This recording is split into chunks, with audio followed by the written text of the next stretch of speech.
Ça, c'est un désastre. Comme la une de sport, c'est comme ça. C'est comme ça. On a fini déjà la saison et on est jusqu'à au mois de, on est arrivé à rien. Tu vois, c'est catastrophique tout ce qu'il a passé. Je regardais effectivement on va la remettre ensemble, cette une de Sport. Désastre, désastre. Alors que le Real Madrid de son côté va jouer la demi-finale aller de la Ligue des Champions. Ce point classement est absolument incroyable. On va y revenir. Je te l'ai mis là vite fait, Albert, avec le Barça qui voulait impérativement s'imposer pour assurer cette deuxième place. Oui, mais voilà. Rien n'est sûr, rien n'est sûr. On a énormément de choses à voir ensemble, Albert. On va parler du dossier classement, bien évidemment. Avec qu'est-il en train de se passer avec Xavi. On va parler de Lewandowski. On va parler de l'affaire Piqué et le tout en 30 minutes. Il va falloir qu'on soit bon parce que franchement, il y a énormément de choses à voir ensemble. Dis-moi tout d'abord, que s'est-il passé hier? Que s'est-il passé hier pour ce désastre? Desconectados. Dis-nous un peu ça. Que s'est-il passé? Je crois que tout commence après le match contre Eintracht de Francfort et l'élimination a bien pesé, a été un coup dur pour la morale de l'équipe. Et après, tout ce qui vient, c'est une continuation. On ne peut pas arrêter cette plongée, cette caïda, cette tendance au négatif. Et on n'arrête pas à recommencer parce qu'on sait qu'ils n'ont pas de temps. Ils ont été éliminés à la Europa League, qu'on croyait bien sûr qu'ils pouvaient gagner. Et après, après cette élimination, il a passé que le Real Madrid il a gagné à Sevilla et que le Barça il a perdu. Et c'est comme disait, bon, on a fini déjà la saison, on arrête, on laisse on base le mains et il n'y a rien à faire. Et cette sensation, c'est le pire parce que la classification pour la Champions League n'est pas une réalité encore. Ouais, t'as raison. Il va être d'ailleurs très dur. Orly 1994 sur le chat qui te pose la question, est-ce que le Barça, Albert, pourrait finir 5e? Est-ce que le Barça pourrait finir 5e lorsqu'on regarde ce classement? Et ça voudrait dire ne pas être dans le top 4. Ce serait une catastrophe industrielle de ne pas avoir les fonds économiques de la prochaine saison de Ligue des Champions. Est-ce que le Barça peut finir 5e, Albert? C'est une réalité, c'est une possibilité. Si le clé, c'est changer l'esprit de l'équipe et essayer de recommencer, de revivre, de faire un dernier effort pour arriver à la place de la Champions League. S'ils font cet effort, ils vont finir à la deuxième place. S'ils ne le font pas, bon, ça peut-être, on ne sait pas ce qu'il va passer, mais peut-être dur tout ce qu'il va passer. Regarde, je remonte effectivement les unes là, de cette élimination en Ligue Europa. C'était la deuxième élimination européenne de cette saison après l'élimination en Champions League, avec ses titres forts. Que déception avec la tête de Busquets et le groupe de l'Eintracht tout au fond. Cette anecdote est une anecdote qui va prendre du poids dans cette fin de saison. Je te parle de l'anecdote, tu le sais, de ces billets revendus aux supporters allemands de l'Eintracht, qui a vu à la fin du match la pelouse du Camp Nou se teindre de blanc. C'était le maillot de l'Eintracht et tous les supporters allemands étaient là dans le Camp Nou. C'est presque un affront pour les Catalans, puisque le blanc est la couleur du Real Madrid et le président Laporta l'a dit très clairement. C'est une indignation, c'est honteux. Une enquête a été menée sur cette revente des billets. Que s'est-il passé, Albert? Les supporters n'étaient pas là, c'était la Semana Santa, et il y a eu une revente majeure des billets, et du coup, les supporters allemands sont arrivés en masse. Tu l'as dit, l'afición, c'était la Semana Santa, il n'était pas à la cité. Les Allemands, ils ont trouvé la formule pour acheter des billets. Ça, c'est à cause du club, bien sûr, c'est la faute du club qui les a mis en vente. en prévision qu'il n'y aura pas assez de socios et en plus de faire d'argent parce que le déficit de cette junta directiva, que c'est le board, c'est qu'il ne trouve pas la formule pour faire arriver, pour attirer des sponsors et de vendre des shirts. Il ne peut pas vendre des shirts parce qu'il n'a pas une star. Ils n'ont pas la solution pour retourner à ce cercle virtuose on l'appelait en 2004, quand Laporte il a gagné les élections. On parlait de ça, tu as un crack, l'équipe jouait bien et tout ça roule. Et ça, c'est qu'il ne passe pas. Et alors, ils ont essayé de faire d'argent avec le ticketing. Et ce qui est passé, c'était un désastre parce qu'il y avait il y avait des familles là-bas dans le stade mélangées avec les Allemands, les supporters allemands, qu'ils n'étaient pas, comme dire, en famille. Ils avaient vu, le style, c'était une autre.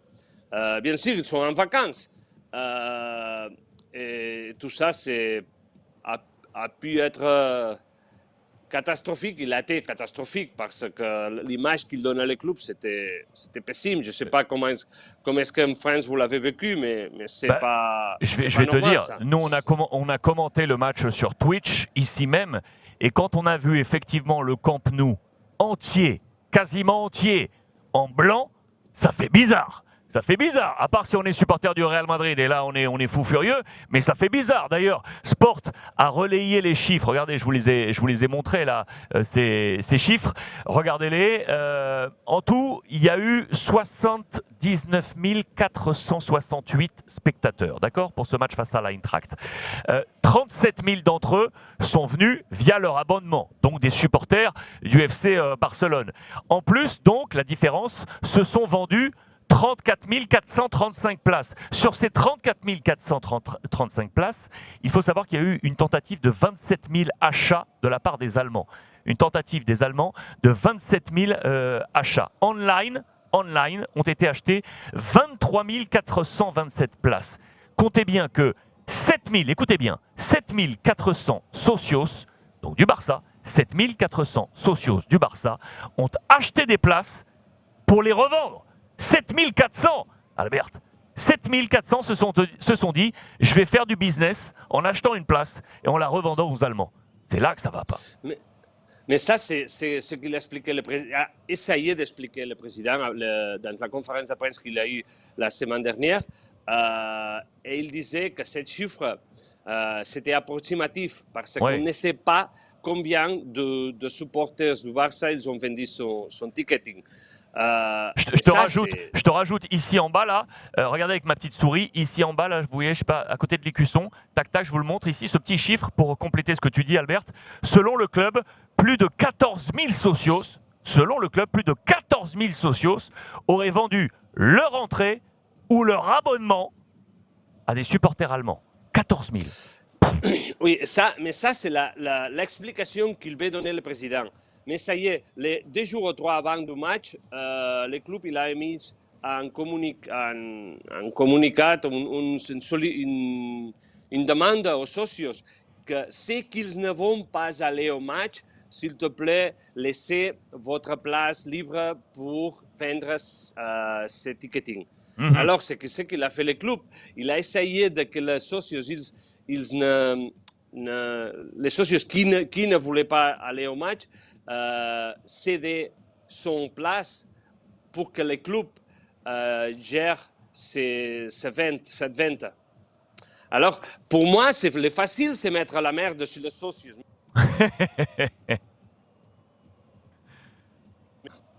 Oui, tu as raison, vas-y.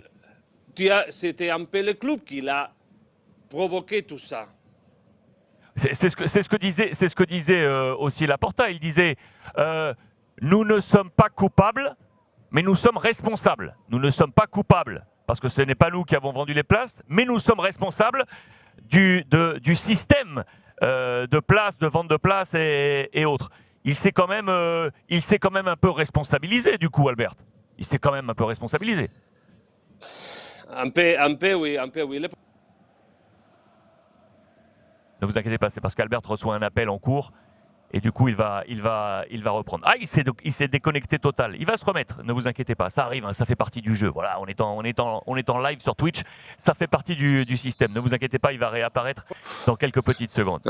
No te preocupes. D'après moi, c'est Laporta qui t'a coupé le tuyau. Laporta, il s'est dit, Oui, oh je là crois là que oui. Vas-y. Je ne sais pas ce que je disais, mais, mais ce que je disais, c'est que le club il a demandé aux socios 2 ou 3 jours avant qu'il cède sa place. Et alors, ça, tu peux te déclarer responsable, mais pas coupable. Ça, c'est parler pour parler pour moi. Parler pour parler. Le vrai problème, c'est qu'il n'essaye pas de trouver l'argent pour augmenter ses ingressos annuels. Oui, ses recettes annuelles. Et ses recettes annuelles. Et après, le problème, c'est que si tu n'es pas augmenté ça, la masse salariale, il y a encore un vrai problème pour le club. Si il y a 2 ou 3 mois, on était à moins 144, maintenant on est à moins 200. Et ça, c'est un vrai problème parce qu'il n'arrive pas de sponsors, parce que tu n'as pas une image mondiale pour les attirer.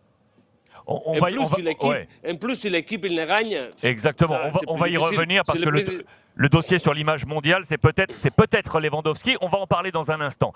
Juste avant, Albert, pour aller dans le scénario catastrophe, parce que là, les 15 jours, ça a été un scénario vraiment catastrophe. On s'est quitté il y a 15 jours, je le disais, on n'a pas fait d'émission la semaine dernière, et 15 jours et boum, patatras. Alors, il y a eu cette histoire, effectivement, de vente également de tickets. Il y a eu aussi cette fameuse affaire Gérard Piqué. Gérard Piqué, Albert.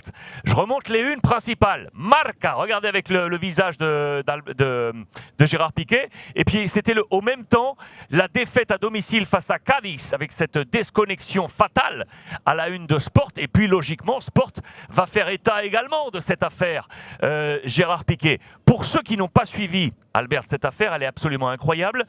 Piqué, avec sa société Cosmos, a passé un accord avec Rubiales, que vous voyez ici, le chauve, qui est le patron de la fédération espagnole. C'était pour l'organisation de la Supercoupe d'Espagne, la dernière, qui s'est déroulée en Arabie Saoudite. Grosso modo, le président Rubiales a contracté un contrat avec Cosmos pour l'aider à faire que cette Supercoupe aille en Arabie Saoudite. Il faut savoir que le Qatar avait proposé également beaucoup de sous, plus vraisemblablement que l'Arabie Saoudite, mais il y avait d'autres intérêts, vraisemblablement, je dis vraisemblablement, pour la fédération, pour Gérard Piqué, c'est une affaire de commission. Car avec ce contrat, des commissions sont sorties de ce contrat, et notamment pour alimenter Cosmos. C'était vraisemblablement, je le dis bien Albert, légal, mais il y a un conflit d'intérêts, puisque finaliste de cette Supercoupe, le Barça, où joue Gérard Piqué, qui est également le patron de Cosmos. Il y a eu plein d'histoires dans ces échanges téléphoniques. On a dévoilé les discussions entre Gérard Piqué et Rubiales. Et dans ces discussions nombreuses, on a également parlé des Jeux Olympiques, où Piqué voulait absolument jouer les Jeux Olympiques avec l'équipe d'Espagne. Il disait à Rubiales, fais ce qu'il faut pour que je puisse jouer ces Jeux Olympiques. On parle dans ces discussions également que Piqué était prêt à appeler le roi émérite, le roi Juan Carlos, pour faire que cette Supercoupe aille en Arabie Saoudite. Albert, est-ce que je dis faux? Est-ce que je suis dans le vrai? Est-ce que c'est un véritable pataquès que cette histoire du côté de la Catalogne? C'est quoi un pataquès? Un pollo gigante. Ouais, c'est vrai. Je crois que c'est ridicule tout ça. Je ne sais pas comment est-ce qu'on peut le voir ça en France. Quel est votre avis de tout ça?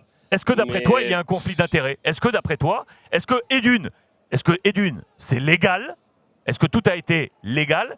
Est-ce que il y a un conflit d'intérêts pour toi, que ce soit de la part de Piqué avec Cosmos et la fédération, et sa participation, bien entendu, à cette finale de Supercoupe en tant que joueur du Barça? Est-ce que Gérard Piqué dépasse les bornes? Est-ce qu'il dépasse les limites, normalement, de ce qu'il devrait avoir comme limite? d'après toi? Le problème, c'est que lui, il n'a pas de limites. Et... Non, c'est comme ça. Il a, par exemple, il a cru toujours qu'il était au-dessus de tout le monde. Il a eu beaucoup de problèmes avec ses copains, aussi pour ça, parce qu'il est capable par exemple, mettre une bombe fétide dans un avion avec l'équipe de danse. Où il Bomba peut fétide, se c'est discuter... une boule puante. Boule puante, voilà. C'est ça. Ou se discuter avec un, comment dire, un guardia de sécurité, quelqu'un qui Un met garde de la sécurité. de punitions, ouais, qui met des punitions dans la rue, en disant que tu n'es rien, que moi je peux parler avec ton chef. Il a un complexe un peu de supériorité. Il pense qu'il est au-dessus des lois. Il est toujours avec ses rôles. Et après ça, si tu peux comprendre ça, il est capable de faire tout ce qu'il a fait avec Cosmos et Rubiales. Et lui et après sortir à la radio disant bon, je vais demander jamais quelqu'un qui me j'ai jamais eu besoin d'aide. Je ne vais pas demander de l'aide, c'est ça. Hein, oui, voilà. c'est ça. Et après, les jours après, il sort que s'il te plaît, Rubiales, appelle les coachs de la sub-20 ans pour que je puisse aller aux Jeux Olympiques. N'est pas clair, ces joueurs. N'est pas clair. Et bien sûr qu'il y a un conflit d'intérêts avec tout ça, qui laisse dans une mauvaise position à Rubiales, bien sûr. Mais il a eu problèmes aussi avec Bartomeu, qui lui a demandé